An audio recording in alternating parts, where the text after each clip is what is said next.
षटतिला एकादशी व्रत। एक समय दालभ्य ऋषि ने पुलत्स्य ऋषि से पूछा कि हे महाराज, पृथ्वी लोक में मनुष्य ब्रह्म हत्या आदि महान पाप करते हैं, पराय धन की चोरी तथा दूसरे की उन्नति देखकर ईर्ष्या करते हैं, साथ ही अनेक प्रकार के व्यसनों में फंसे रहते हैं, फिर भी उनको नरक प्राप्त नहीं होता। इसका क्या कारण है? वे न जाने कौन सा दान पुण्य करते हैं जिससे उनके पाप नष्ट हो जाते हैं। यह सब कृपा पूर्वक आप कहिए। पुलत्स्य मुनि कहने लगे कि हे महाभाग, आपने मुझसे अत्यंत गंभीर प्रश्न पूछा है। इससे संसार के जीवों का अत्यंत भला होगा। इस वेद को ब्रह्मा, विष्णु, रुद्र तथा इंद्र आदि भी नहीं जानते, परंतु मैं आपको यह गुप्त तत्व अवश्य बतलाऊंगा। उन्होंने कहा कि माघ मास लगते ही मनुष्य को स्नान आदि करके शुद्ध रहना चाहिए। इंद्रियों को वश में कर काम, क्रोध, लाभ, मोह, अहंकार, ईर्ष्या तथा द्वेष आदि का त्याग कर भगवान का स्मरण करना चाहिए। पुष्य नक्षत्र में गोबर, कपास, तिल मिलाकर उनके कंडे बनाने चाहिए। उन कंडों से 108 बार हवन करना चाहिए।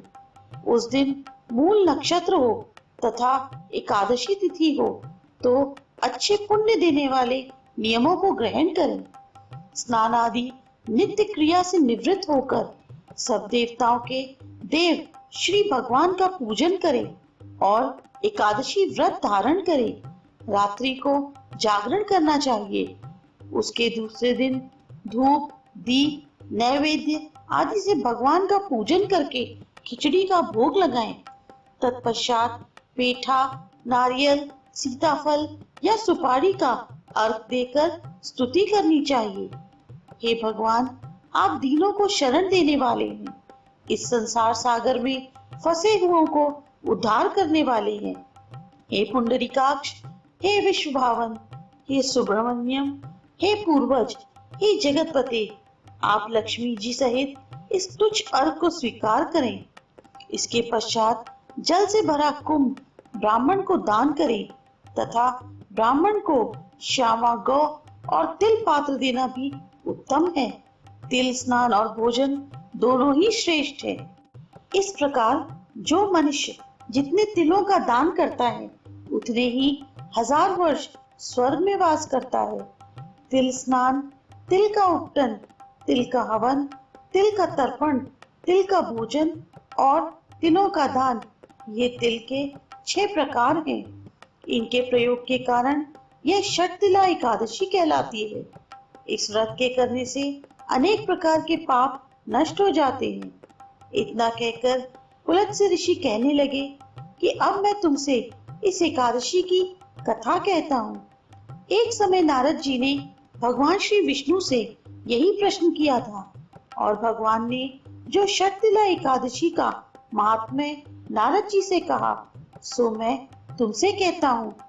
भगवान ने नारद जी से कहा कि हे नारद, मैं तुमसे सत्य घटना कहता हूँ, ध्यान पूर्वक सुनो।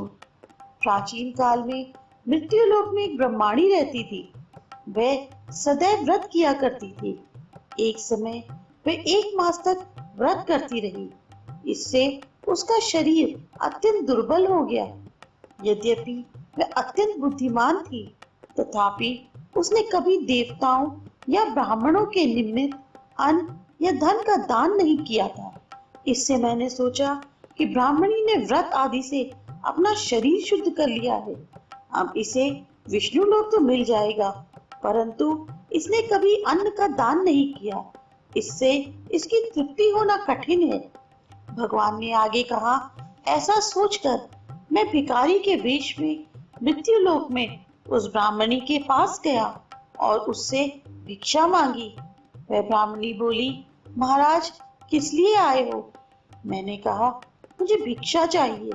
इस पर उसने एक मिट्टी का ढेला मेरे भिक्षा पात्र में डाल दिया। मैं उसे लेकर स्वर्ग में लौट आया। कुछ समय बाद ब्राह्मणी भी शरीर त्याग कर स्वर्ग में आ गई।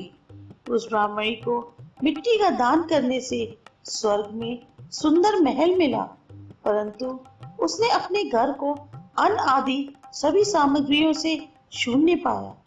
घबराकर वे मेरे पास आई और कहने लगी कि भगवान, मैंने अनेक व्रत आदि से आपकी पूजा की, परंतु फिर भी मेरा घर अन्न आदि सभी वस्तुओं से शून्य है। इसका क्या कारण है? इस पर मैंने कहा, पहले तुम अपने घर जाओ, देव स्त्रियां आएंगी तुम्हें देखने के लिए। पहले उनसे शर्तिला एकादशी का पुण्य और विधि सुन लो, तब द्वार खोलना। मेरे ऐसे वचन सुनकर मैं अपने घर गई। जब देव स्त्रियां आई और द्वार खोलने को कहा तो ब्राह्मणी बोली, आप मुझे देखने आई हैं तो शर्तिला एकादशी का महात्म्य मुझसे कहिए। उनमें से एक देव स्त्री कहने लगी कि मैं कहती हूँ। जब ब्राह्मणी ने शर्तिला एकादशी का महात्म्य सुना तब द्वार खोल दिया। देवांगनाओं ने उसको देखा कि ना तो वह गांधर्वी है और ना आसुरी, वरन पहले जैसी मानुषी है। उस ब्राह्मणी ने उनके कथनानुसार शर्तिला एकादशी का व्रत किया। इसके प्रभाव से वह सुंदर और रूपवती हो गई तथा उसका घर अन्न आदि समस्त सामग्रियों से युक्त हो गया। अतः मनुष्यों को मूर्खता त्याग कर शर्तिला एकादशी का व्रत और लोभ न करके तिल आदि का दान करना चाहिए। इससे दुर्भाग्य, दरिद्रता तथा अनेक प्रकार के कष्ट दूर होकर मोक्ष की प्राप्ति होती है।